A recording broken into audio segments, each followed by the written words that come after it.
My name is Caleb Mitchell, and I've spent the last 8 years building my landscaping business from the ground up here in suburban Missouri.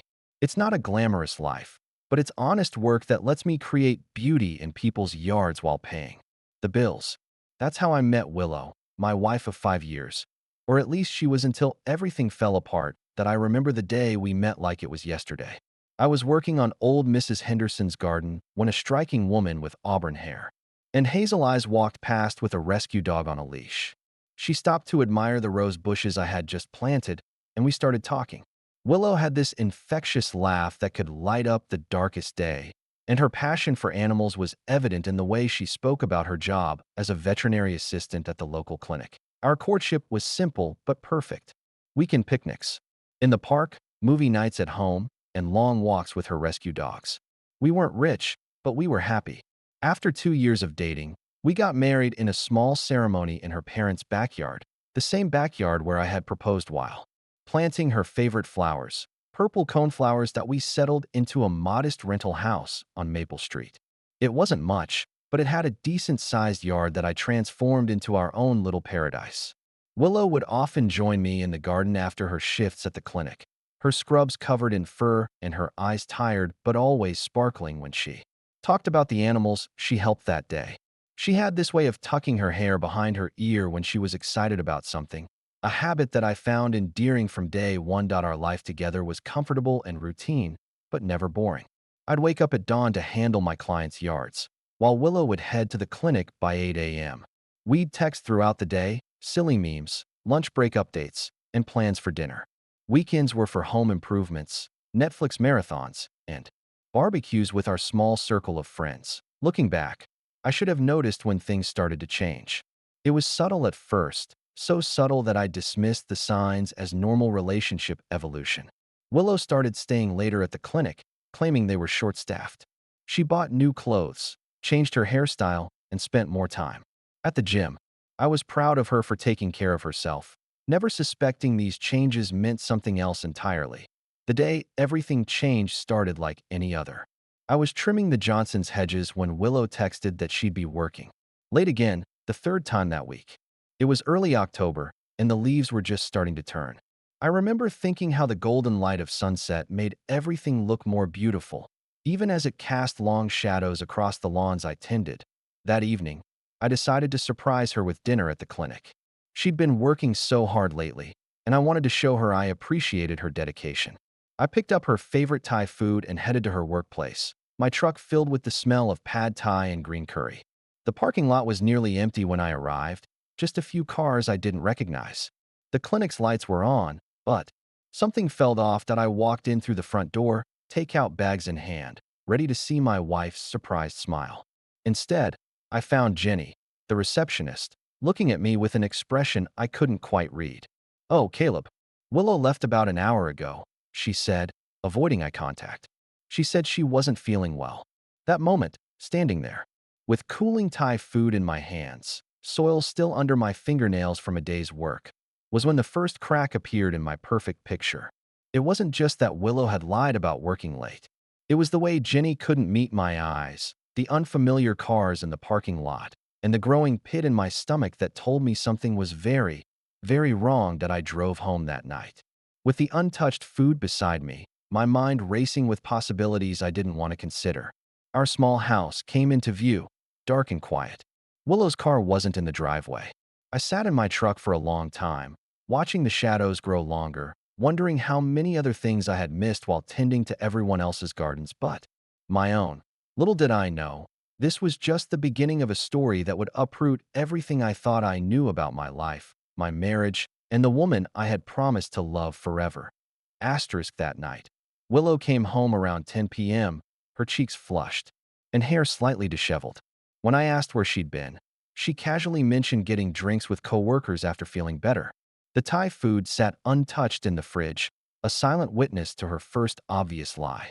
I wanted to confront her right then, but something held me back. Maybe it was fear, or maybe I wasn't ready to face what my gut was telling me. Over the next few weeks, I started noticing things I'd been blind to before. Willow's phone, once carelessly left on coffee tables or kitchen counters, was now always in her hand or pocket. She'd take calls in the backyard, speaking in hushed tones that stopped abruptly when I came near. The password on her phone changed. From my birthday to something I didn't know. One particular Tuesday stands out in my memory. I was finishing up early at the Miller's property when I decided to surprise Willow with lunch at the clinic. As I pulled into the parking lot, I noticed an unfamiliar black Dodge Ram parked in her usual spot. Through the clinic's large windows, I saw her laughing, touching the arm of a man I'd never seen before. He was tall, probably in his mid-30s, wearing scrubs from a different veterinary practice across town. I sat in my truck, watching as they shared what seemed to be an intimate conversation. The way she looked at him, head slightly tilted, that familiar hair-tucking gesture, made my stomach turn. It was the same way she used to look at me. When she noticed my truck, her whole demeanor changed. The touch became professional. The laughter died, and suddenly they were just colleagues discussing work. That night, I asked about her day. "Oh, just the usual," she said, not mentioning the man or the lunch interaction I'd witnessed. Another lie added to the growing pile. I started keeping a mental log of inconsistencies. Unexplained charges at restaurants I'd never been to, gas station receipts from parts of town she had no reason to visit, and her gym membership that somehow required 3-hour sessions. The changes in her appearance became more pronounced. Her usual ponytail and minimal makeup evolved into carefully styled hair and sophisticated makeup, even for regular workdays. The scrubs she wore to work were newer, more fitted. She started wearing perfume, not the vanilla scent I'd given her for Christmas, but something new and unfamiliar. Our home life began to feel like a carefully choreographed dance.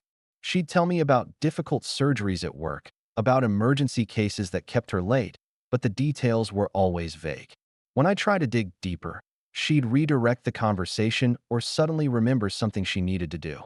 Our once comfortable silences became heavy with unspoken questions that I started checking her location through our shared phone plan, something I'd never done before. Most days, it matched her story. She was at the clinic or the gym. But occasionally, her location would show up in residential areas or at restaurants during times she was supposedly working. Each discovery was like a thorn in my side, impossible to ignore but painful to acknowledge. One evening, while doing laundry, a chore that had somehow become solely mine in recent months, I found a receipt in her scrub pocket. It was from a coffee shop across town, dated during her supposed lunch break. 2 coffees, 2 pastries. The timestamp was 3:30 p.m., while after lunch hours and during what should have been her busy surgery schedule. The worst part wasn't the lies or the changes. It was watching the woman I loved slowly become a stranger. The Willow who used to spend Sunday mornings gardening with me, dirt under her nails and laughter in her eyes, was replaced by someone who was always too busy, too tired, or too distracted. Our weekend traditions faded away like autumn leaves, replaced by her girls' nights and work emergencies. I started losing sleep, spending nights staring at our bedroom ceiling while she slept soundly beside me. During the day, I'd go through the motions of work, mowing lawns, trimming hedges, planting flowers, but my mind was always elsewhere, piecing together a puzzle I didn't want to complete. And my sister Morgan noticed the change in me during our weekly phone calls. "You don't sound like yourself," she said one evening. I hadn't told anyone about my suspicions yet, but Morgan had always been perceptive. "Is everything okay with you and Willow?" I couldn't bring myself to voice my fears, not even to her. Saying it out loud would make it real, and I wasn't ready for that reality. Instead, I buried myself in work, taking on more clients, staying later at job sites, anything to avoid coming home to a house that felt less like home every day. But life has a way of forcing truths into the open, no matter how deeply we try to bury them. And my moment of undeniable truth was coming, whether I was ready for it or not. Asterisk. They say ignorance is bliss, but once you start seeing the signs, there's no going back. One rainy morning, while Willow was in the shower, her phone lit up with a notification. I'd never been the type to snoop, but something compelled me to. Look, the message preview showed "Only miss you already," from someone saved as Dr. K. My hands trembled as I heard the shower turn off, and I quickly placed the phone back exactly where it had been. That night, I couldn't sleep. The identity of Dr. K consumed my thoughts. I remembered the tall man from the clinic. Could he be a veterinarian from another practice? Using my landscaping business as an excuse, I started doing research on local veterinary clinics. It didn't take long to find him. Dr. Keith Anderson, a veterinary surgeon who occasionally consulted at different clinics in the area. The next few weeks became a blur of investigation and heartache. I created a spreadsheet documenting Willow's explanations versus reality. Late-night emergencies coincided with Dr. Anderson's schedule at her clinic. Her girls' nights happened on evenings when his social media showed him being out on the town. The puzzle pieces were fitting together, forming a picture I desperately wished I could unsee. That I found receipts hidden in her car, dinners for two at intimate restaurants, movie tickets for late shows, hotel parking validations. Each discovery felt like a physical blow. The Willow I knew would never do this. But then again, maybe I never really knew her at all. My sister Morgan became my confidant. You need actual proof, she advised during one of our late-night calls. Don't confront her with just suspicions. She was right, of course. I needed more than circumstantial evidence and coincidences. That I hired a private investigator, something I never thought I'd do. It felt dirty, wrong, but I needed to know the truth. The PI confirmed my worst fears. Willow and Dr. Anderson had been meeting regularly for months. They had a routine, Wednesday and Friday afternoons, supposedly during her lunch break, an occasional evening rendezvous when she claimed to be working late. The photos the PI provided showed them together, holding hands, sharing intimate moments, kissing in his car. Each image was time-stamped and dated, creating an irrefutable timeline of betrayal. Willow's smile in those photos was radiant, genuine, the same smile that used to be reserved for me. One particularly painful discovery came when I was cleaning our home office. Behind some old files, I found a small journal. Inside were entries detailing her feelings for Keith, Dr. Anderson, how they met during a complicated surgery case, how their friendship turned into something more. She wrote about the guilt, but more disturbing were her justifications, how I was always working, how Keith understood her in ways I supposedly didn't. The final straw came when I discovered a second phone hidden in her gym bag. It was a basic model, obviously used for private communications. The messages between her and Keith were explicit, discussing their encounters and planning future meetings. They even talked about a future together, making plans for when they would eventually come clean. During this time, maintaining normalcy became an Oscar-worthy performance. I kept working on my clients' gardens, smiling through conversations about lawn care and flower selections, while my own life was being uprooted. Willow continued her charade of the devoted wife, making dinner plans and talking about future vacations we'd never take. The weight of knowing was crushing. I lost weight, couldn't sleep, and found myself making mistakes at work, mixing up orders, forgetting appointments. My clients noticed, but I blamed it on seasonal allergies or fatigue. How could I explain that my entire world was crumbling while I trimmed their hedges and planted their flowers? The evidence mounted. Credit card statements showing purchases at stores I'd never heard of, lingerie receipts for items I'd never seen, hotel charges disguised as work-related expenses. Each discovery was another nail in the coffin of our marriage. One night, as I sat alone in our garden, the one I'd built for us, where I proposed, I realized I had enough. More than enough. The question wasn't whether Willow was having an affair, it was what I was going to do about it. The garden, once my pride and joy, now felt like a monument to our failed marriage. Every flower and shrub a reminder of promises broken. That I needed to confront her, but it had to be done right. I couldn't let emotion cloud my judgment. I needed a plan, something concrete that would leave no room for denial or manipulation. As I sat there among the flowers we'd planted together, I began formulating how I would expose their deception. And in this chapter of my life, little did I know, fate had its own plans for how this revelation would unfold. Asterisk asterisk, they say timing is everything. And on that Thursday afternoon, timing changed my life forever. I had planned to confront Willow over the weekend, after gathering my thoughts and preparing myself emotionally. But life had other plans. I was finishing up early at the Thompsons' property. Their sprinkler system needed adjusting. When I received a call from a fellow landscaper about borrowing some equipment, he mentioned seeing my truck parked outside the Golden Oaks Motel, a place on the outskirts of town. I felt my blood run cold. My truck had been in the garage all day. Then it hit me. Willow had taken my backup work truck this morning, claiming her car was making strange noises. The same truck with my business logo clearly visible on the side. Without thinking twice, I drove to the motel. Sure enough, there was my truck, parked in a spot partially hidden by overgrown bushes. Next to it sat a familiar black Dodge Ram. My hands were shaking as I parked my vehicle where it couldn't be seen from the motel rooms. The PI had taught me well, document everything. I took photos of both vehicles, including timestamps and location data. I called the motel's front desk, claiming to be checking on a reservation under Dr. Anderson's name. The clerk, probably bored and indifferent, confirmed they were in room 124. Every step toward that room felt like walking through quicksand. My phone was recording in my pocket. Morgan's suggestion, in case things got complicated, standing outside room 124, I could hear muffled laughter, her laughter. The same laugh that once brightened my days now made me sick to my stomach. I had a key card the front desk clerk had given me. Amazing what a $100 bill can do. But instead of bursting in, I knocked. The laughter stopped. Shuffling sounds. Whispered panic. I knocked again, harder this time. Housekeeping. I called out, disguising my voice. More shuffling, then footsteps approaching the door. The moment Willow opened it, wearing nothing but a hastily wrapped sheet. Her face went from annoyed to horrified. Caleb, she whispered, her face draining of color. Behind her, Dr. Keith Anderson was frantically pulling on his clothes, his prestigious medical degree doing nothing to help him maintain dignity in this situation. Don't stop on my account, I said, my voice surprisingly calm. I just came to get my truck keys. The numbness I felt was almost peaceful. Willow started crying, trying to reach for me, still clutching the sheet.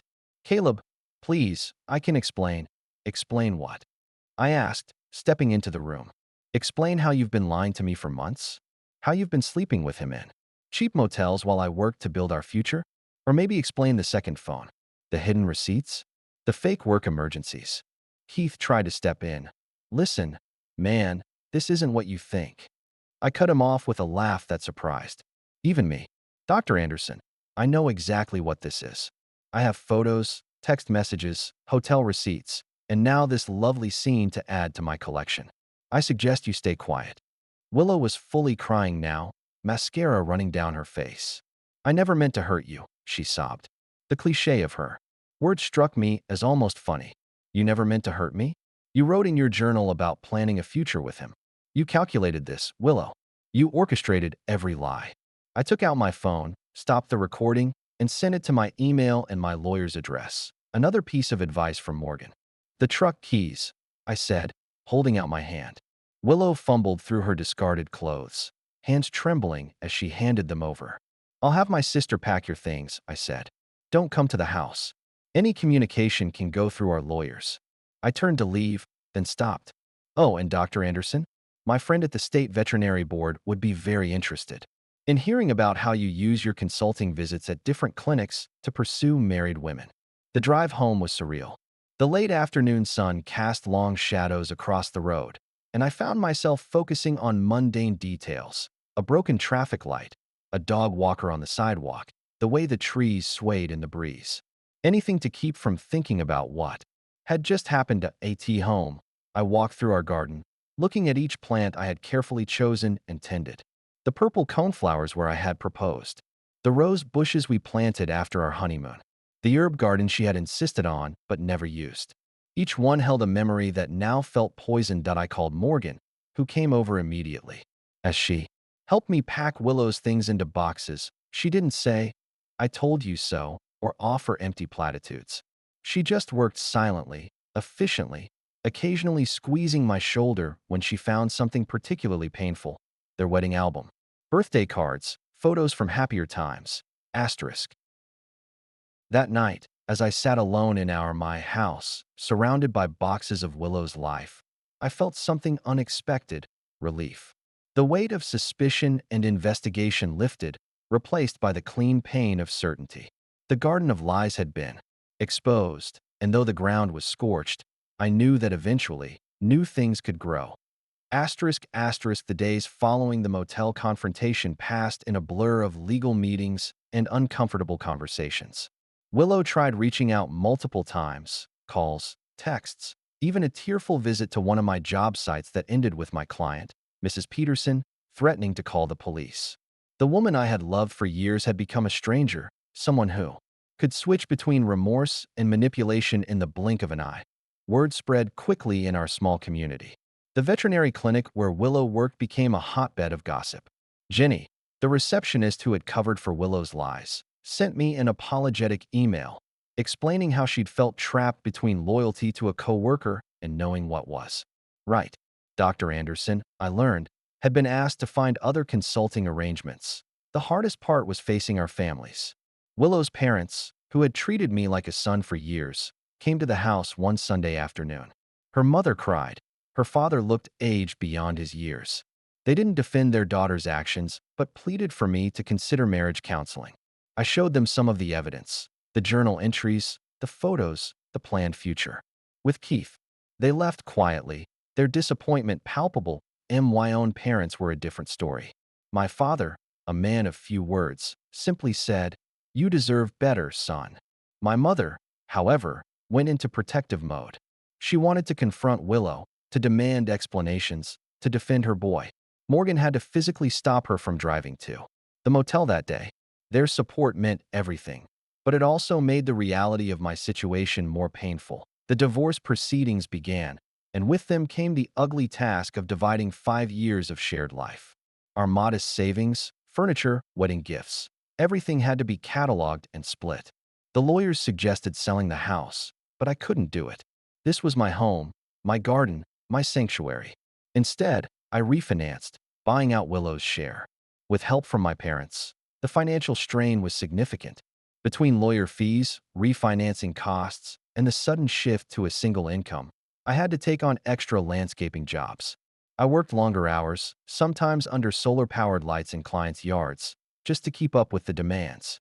My hands became calloused, my back constantly ached, but the physical pain was a welcome distraction from the emotional turmoil.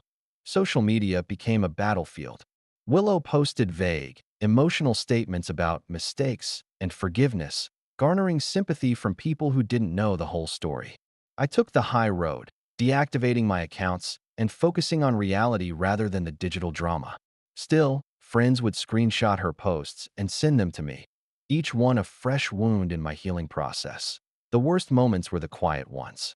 Coming home to an empty house, cooking for one, seeing her favorite coffee mug still in the cabinet. I couldn't bring myself to pack everything. The garden, once our shared pride, became both therapy and torment. I spent hours weeding, pruning, replanting, each action a metaphor for removing the damaged parts of my life and trying to grow something new. Sleep became elusive. I'd wake up reaching for someone who wasn't there, or jolt awake from dreams, where everything was still normal. The silence was deafening. I started leaving the TV on at night, just to have some background noise. The dogs at the neighbors would bark, and I'd remember how Willow used to talk about wanting to adopt more pets together. Morgan suggested I see a therapist, and for once, I didn't argue. Dr. Sarah Chun helped me understand that grief isn't just for death. It's for the death of dreams, of trust, of the future you thought you'd have. She helped me see that Willow's actions weren't my fault, that sometimes people just make selfish choices regardless of who they hurt. The divorce papers arrived on a Tuesday morning. Seeing our names in cold legal text, terms like irreconcilable, differences, and dissolution of marriage made everything feel final. I signed them in my garden, surrounded by the flowers that had witnessed both the beginning and end of our story. As I signed each page, I remembered different moments. Our first date, the proposal, the wedding. Each memory now tinted with the knowledge of how it would end. My lawyer called to say Willow had moved in with Keith, barely waiting for the ink to dry on our separation papers. They'd relocated to a different town, starting their new life together just as they'd planned. In secret all those months. The news should have hurt more than it did, but instead, it felt like the final confirmation that I'd made the right decision. Asterisk that evening, as I worked in my garden under the setting sun, I realized something. While Willow had destroyed our marriage, she hadn't destroyed me. The plants under my care were still growing, still blooming, still reaching for the light. Maybe it was time for me to do the same. Asterisk, asterisk, asterisk. 1 year has passed since that day at the Golden Oaks Motel. They say time heals all wounds, but I think it's more accurate to say time teaches you how to carry them. The divorce was finalized 6 months ago, and life has taken on a new rhythm. Different from what I'd planned, but somehow more authentic. My landscaping business has grown significantly. The extra hours I poured into work during the darkest days paid off in unexpected ways. Clients referred me to their friends, and soon I had to hire 2 employees to keep up with demand. There's something poetic about helping others create beautiful spaces while rebuilding my own life from the ground up. The house is transformed too. I converted Willow's old home office into a design studio where I sketch garden plans for clients. The master bedroom, once a space filled with memories I wanted to forget, now has a completely different layout. Even the color scheme has changed. Gone are the soft pastels she preferred, replaced with rich earth tones that feel more like me. But the biggest transformation happened in the garden. I spent weeks tearing out the old plants, the ones that held too many memories. It was therapeutic, pulling up roots that ran deep, making space for new growth. I replanted everything with native species, plants that belong here, that thrive. Without pretense, the garden is wilder now, more natural, and somehow more beautiful than the manicured version we had before. Dr. Chun, my therapist, says this physical transformation of my space reflects my emotional healing. She's probably right. I've learned to be comfortable with solitude, to appreciate the quiet moments that used to feel so empty. The pain hasn't disappeared completely, but it's different now. More like a distant echo than the sharp stab it used to be. Morgan got married last month, and I was her man of honor. During the reception, several people tried to set me up with various friends and relatives. A year ago, I would have run from these attempts at matchmaking. But that night, I found myself actually enjoying a conversation with Emma, a botanical photographer who specializes in native gardens. We've had coffee a few times since then. It's not romantic yet, and maybe it won't be, but it's nice to feel that possibility again. I ran into Jenny from the vet clinic at the farmer's market recently. She told me Willow and Keith's perfect new life isn't so perfect after all. Apparently, he's been consulting at clinics in another city, spending suspicious amounts of time away. History has a way of repeating itself, I suppose. The news didn't bring me any joy or satisfaction, just a quiet gratitude that it's no longer my problem. My business has developed a specialty in restoration gardens, helping people reclaim neglected spaces and transform them into thriving ecosystems. There's something deeply satisfying about taking something abandoned or damaged and nurturing it back to health. Each project feels like a metaphor for my own journey. The guys I hired, Jake and Marcus, have become good friends. We grab beers after work sometimes, talking about everything and nothing. They know my story but don't treat me like I'm broken. Instead, they include me in their lives. Backyard barbecues, fantasy football leagues, camping trips. It's a different kind of friendship than I had during my marriage, more genuine somehow. Last week, I finished a major project for a local community center, a healing garden for cancer patients. During the opening ceremony, an elderly patient told me that watching things grow gives her hope. Nature always finds a way to bloom again, she said, and so do we. Her words stuck with me, perhaps because they reflect my own experience so perfectly. I still have the evidence folder. The photos, the receipts, the journal, stored away in a box in the attic. I haven't looked at it since the divorce was finalized. Sometimes I think about burning it all, but I keep it as a reminder. Not of the pain or betrayal, but of how far I've come, of how much stronger I am now. The future looks different then. I imagined it would 5 years ago, but maybe that's okay. I'm learning that life's greatest beauty often comes from unexpected growth, from the resilient plants that push through concrete, from the gardens that emerge after forest fires. My story isn't about the betrayal anymore. It's about what grew from those ashes. As I write this, sitting in my renewed garden at sunset, I realized that while Willow's deception may have exposed her secret, it also revealed something more important, my own capacity for renewal. Like the native plants surrounding me, I've learned to thrive in conditions I never expected to face, growing stronger and more authentic with each passing season.